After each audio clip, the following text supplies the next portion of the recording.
Hey mga brods, may balita nga tayo dito po kay Raleigh Hollis Jefferson. Yes, ito man yung kapatid ni RHJ na gusto ko din naman na maging import ng San Miguel Beermen sa ating paparating na Commissioner's Cup and Governor's Cup 2026 Import Conference. Yes mga kabrods, alam din naman natin ng SMB, ang ganda ng patakbo ng laro ngayon. Isa sila sa mga top standings ngayon na papasok ng playoffs round.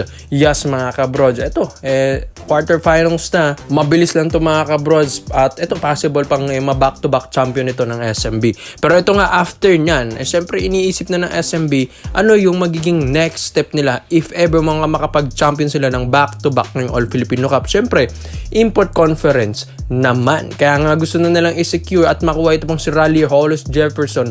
Ang maganda dito, wala pa naman itong koponan as of now. Huli na niyang pinaglaruan last year, yung Taipei Mars dyan sa Taiwan. Kaya nga maganda kung makuha ito ng SMB dahil alam na ng SMB yung laruan nito ni Raleigh Hollis Jefferson. Siyempre, naglaro na rin ito sa TNT na as replacement import ng kanyang kapatid na si Ronde Hollis Jefferson. Ang kaso nga lang, yung kapatid nito ni Raleigh na si RHJ na tawagin nila, ito, na-injured nga sa EASL campaign dito sa Meralco Boat. So, Achilles injury, biruin nyo yan. Si Kobe ang ginagaya niya, pati ba naman injury ni Kobe Bryant, ginaya rin ni RHJ. Kaya nga ito, wala ngayon siya. Ito rin yung gustong kuning replacement import din ng TNT. Ito pong kapatid niya na si Raleigh Hollis Jefferson. Halos kasi sobrang hawig ang laruan ng dalawang magkapatid na ito. Pero syempre gusto rin makuha naman ng SMB ito. Bakit mga kabrods? Instead kasi na kumuha naman ng ibang import ng SMB na kung saan sino-sino naman ang papalitan nila, sino-sino naman ang kukunin, tapos hindi naman tatagal ng iisang conference yung import nila, papalit-palit sila ng import, dito na lang sila kay Raleigh Hollis Jefferson. Ito kasi si Raleigh, alam na rin niya kung paano kalabanin ng SMB, paano kampihan ng SMB, paano patakbo ng laro ng SMB at dito sa PBA. Syempre tagal-tagal na rin itong naglalaro sa PBA, tapos nandyan din bench warmer pa ng TNT dyan, and nakapalitan din ni RHJ. Kaya gusto ng SMB na ito na yung subok na, may alam na sa PBA, may alam na sistema ng SMB, dito na kay Raleigh Hollis Jefferson. Kaya nga gusto nilang paresa no, to fera ng maayos ito pong si Raleigh Hollis Jefferson bago makuha ito ng TNT Tropang Giga. So medyo mahirap ito mga kabrods. Din kasi reports and rumors, ang Terrence Jones nga gustong kunin naman kasi ng TNT yun, ipupush ng TNT yun. Kaya ito pong si Raleigh, mababakante ito. Ito yung pwedeng makuha naman ng SMB if ever mang hindi ito matuloy sa TNT Tropang Giga. Kaso nga lang yung Terrence Jones daw kasi 10 million pesos yung hinihingi nun. So medyo tagilid sila, baka kay Raleigh sila kukuha mga kabrods. Kaya habang maaga pa, i-offer na nila ng malaki ito pang si Raleigh Hollis Jefferson. Tignan nyo naman yung skill set din nito, parang RHJ lang din. Kaya pong mukol ng tres, magandang ball handling skills, height niyang 6'6" or 6'7" ng height, napakabilis na shooting guard neto.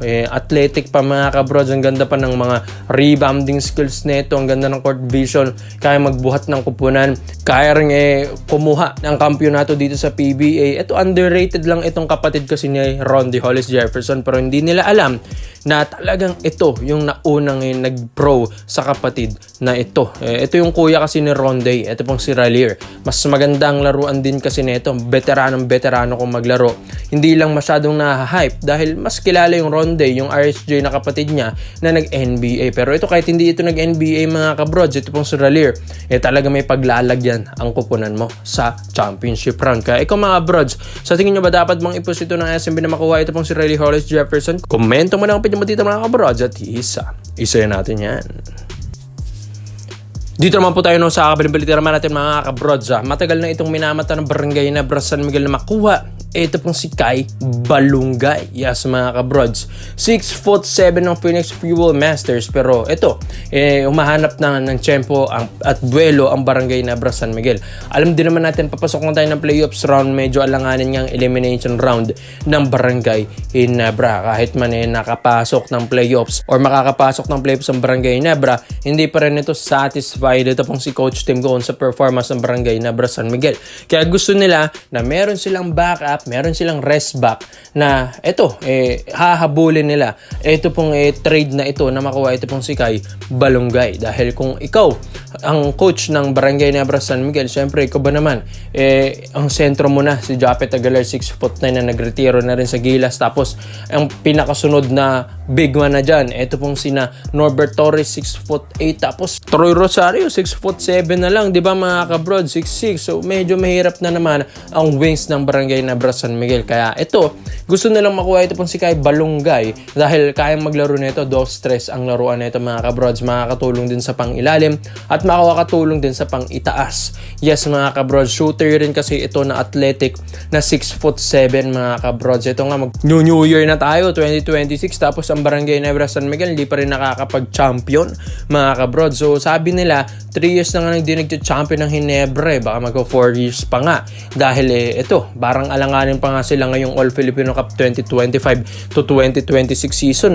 Kaya kailangan habang maaga pa makakuha sila ng ganitong player mahabol sa trade na ito dahil malaking bagay na ito pong si Kai Balungay. Ang maganda kasi dito, may ball handling skills, sa height niyang 6'7", maganda athletic, tapos mabilis pa. Hindi siya katulad ng mga 6'7" na bagal-bagal mga kabrods. Tapos, ang ganda pa ng depensa nito ni Kai Balungay. Yan ang maganda sa kanya, depensa, mga kabrods. Pati yung opensa.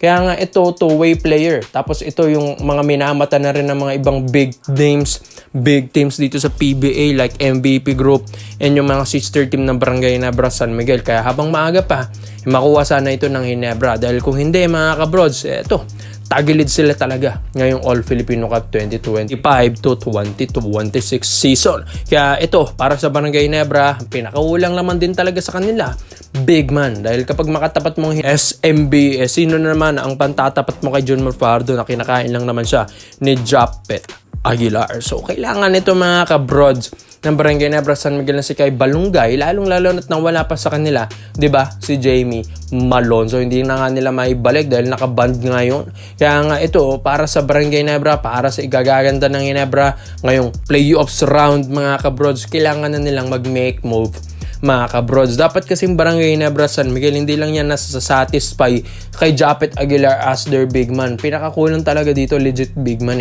para sa Barangay Nebra. Okay na may gaganda ng mga point guards mo, shooting guards mo, tapos eto, wings, kailangan mo pa mag-add nga dahil kailangan pa nila si Kai Balungay dahil ng daming wings na wala sa Nebra. Tapos big man din talaga ang pinaka the best na ilagay mo dito sa Barangay Nebra San Miguel. Kaya nga, sa lahat ng mga Barangay Nebra fans, nakapapanood ko at nakikita ko rin yung mga comments nila na talagang big man nga daw ang pinakakulang sa Nebra ngayon.